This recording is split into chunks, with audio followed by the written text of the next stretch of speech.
Hi y'all, welcome to football arena. ബ്രസീലിന്റെ മുഖ്യ പരിശീലകനാവുന്നതിന്റെ തൊട്ടരികിലെത്താൻ ജോർഹെ ജീസസ് എന്ന പോർച്ചുഗീസ് പരിശീലകന് സാധിച്ചിരുന്നു. നമുക്കറിയാം, അർജന്റീനയോട് 4-1 ഒരു വലിയ തോൽവി ബ്രസീൽ ഏറ്റുവാങ്ങിയിരുന്നു. അതിന് പിന്നാലെ പരിശീലകനെ അവർ പുറത്താക്കുകയും ചെയ്തു. പിന്നീടാണ് കാർലോ ആഞ്ചലോട്ടി വന്നത്. പക്ഷേ അന്ന് ആദ്യത്തിൽ പരിഗണിച്ചിരുന്ന വ്യക്തി ജോർഹെ ജീസസ് ആയിരുന്നു. ഏതായാലും ജോർഹെ ജീസസ് ബ്രസീലിയൻ ടീമിനെ കുറിച്ച് ഇപ്പോൾ സംസാരിച്ചിട്ടുണ്ട്. അതായത് ബ്രസീലിന്റെ പരിശീലകനാവുന്നതിന്റെ തൊട്ടരികിലെത്താൻ തനിക്ക് സാധിച്ചിരുന്നു, പിന്നീട് അത് നടക്കാതെ പോയി എന്നാണ് അദ്ദേഹം പറഞ്ഞിട്ടുള്ളത്.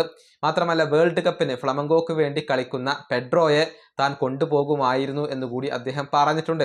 അതായത് ഫ്ലമങ്കോക്ക് വേണ്ടി ഒരുപാട് ഗോളുകൾ സമീപകാലത്ത് നേടിയ സ്ട്രൈക്കറാണ് പെഡ്രോ. അദ്ദേഹത്തെ താൻ വേൾഡ് കപ്പിൽ സ്ട്രൈക്കറായിക്കൊണ്ട് ഉപയോഗപ്പെടുത്തുമായിരുന്നു എന്നാണ് ജോർഹെ ജീസസിന്റെ ഒരു അഭിപ്രായം. അദ്ദേഹത്തിന്റെ വാക്കുകൾ ഇങ്ങനെയാണ്: ഞാൻ ബ്രസീലിന്റെ പരിശീലകനാവുന്നതിന്റെ തൊട്ടരികിൽ എത്തിയിരുന്നു.